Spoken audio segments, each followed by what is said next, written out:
Loneliness for me, I feel it's that internal sense of emptiness. And it gives us such a great opportunity to get to know ourselves.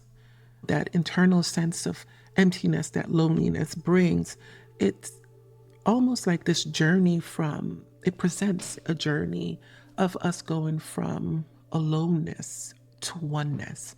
And I think the topic is important of itself because I think we've all felt this at some point in our lives, whether it's someone that has left, family members that you don't see anymore, relationships that have severed, you miss that person. And there's a loneliness and there's an emptiness that can follow those experiences. So I think we all need to experience periods of loneliness in our lives because it draws us back.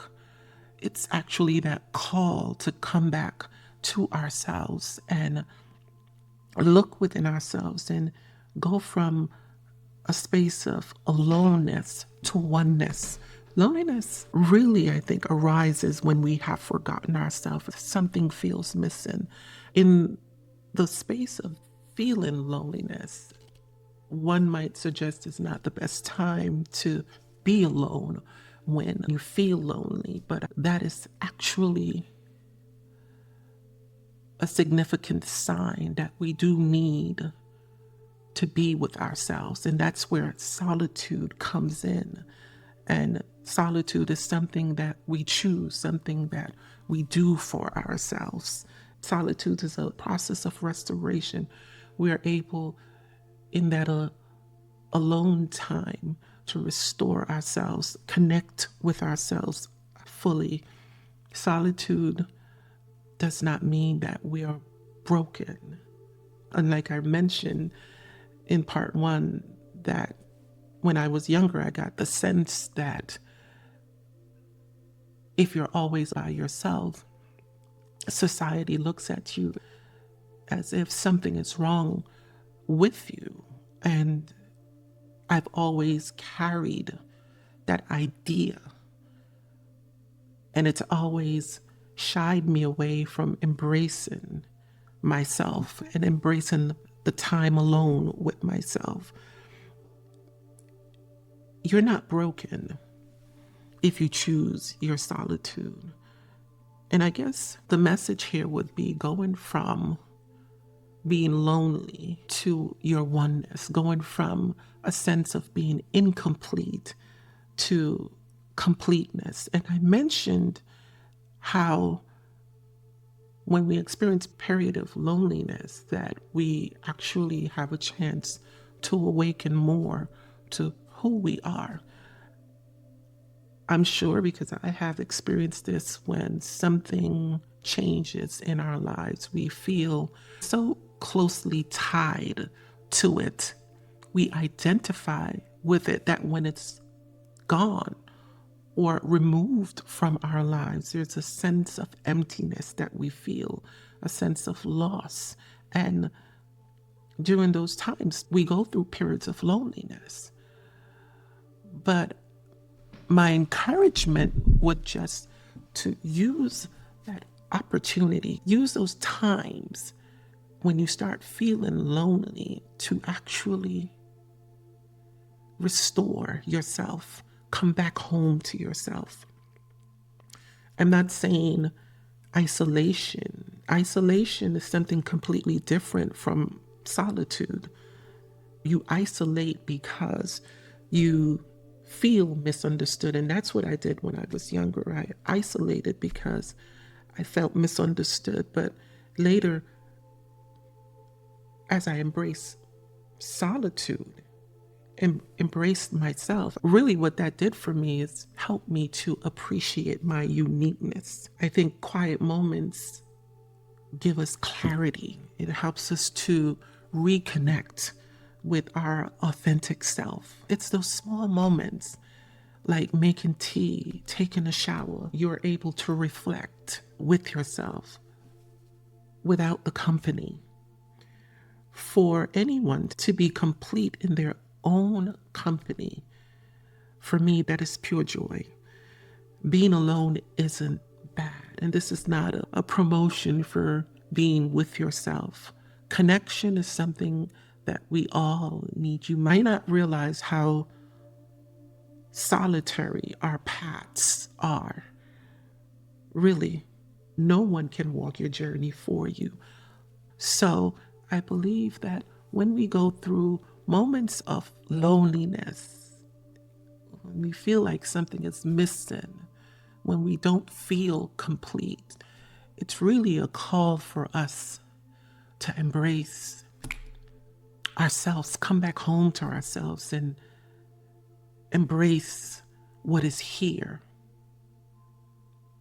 Because that's the only thing that will always be with you throughout your journey. Loneliness brings a sadness.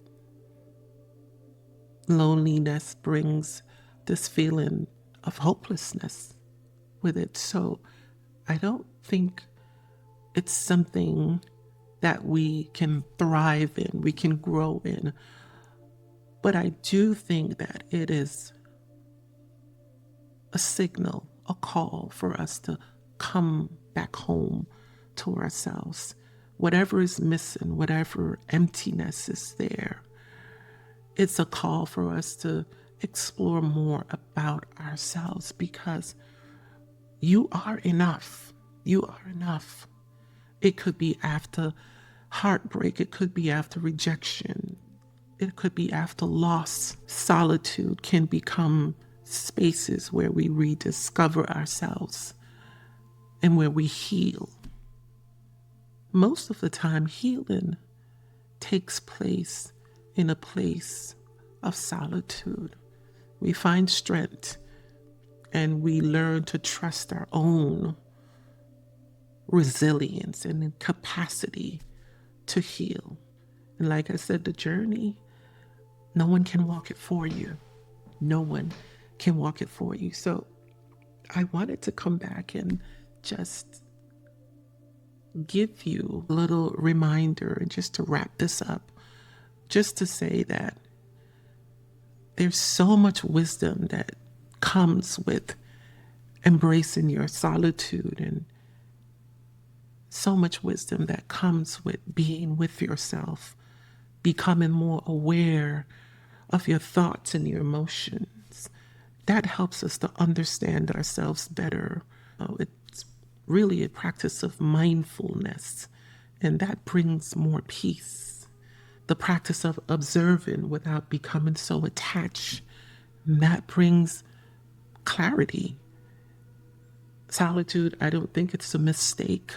And I think there are moments that you know that you want to be with yourselves. Even in our daily routine, there are moments where you are with yourself. You have a routine where you like to be in that space with yourself. And this journey of life that we're experiencing, there has to be moments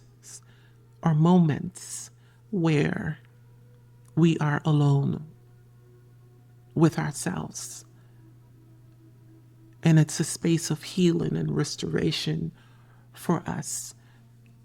So, loneliness is a sign that I think I've forgotten myself.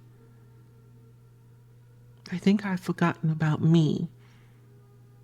Because when I felt loneliness, it's always pulling me out to look for something to make me feel complete. I need me to be complete. You can't trust sources out there, no matter how much you appreciate those sources as a source of support. They're not always there. So when we can find quiet spaces and be with ourselves and quiet the noise of the world, that's the best thing that we can do for ourselves. The time you have alone with yourself shapes who you are meant to be. And you will look back and you will realize those moments of feeling lonely are a signal that we have really forgotten ourselves. And there's a time for everything, just like nature has taught us. Right now, spring has sprung and trees are growing. But there's also a time where the trees shed their leaves. So it's the same for us. There's a time to be in a space with people, but we also need to be in a space with ourselves, to embrace that space and to go from loneliness to oneness, to honor and to salute yourself in your solitude, because it's through solitude that we find our true self. When you embrace your oneness, when you go from that loneliness to that oneness, it takes you from a place of emptiness to wholeness.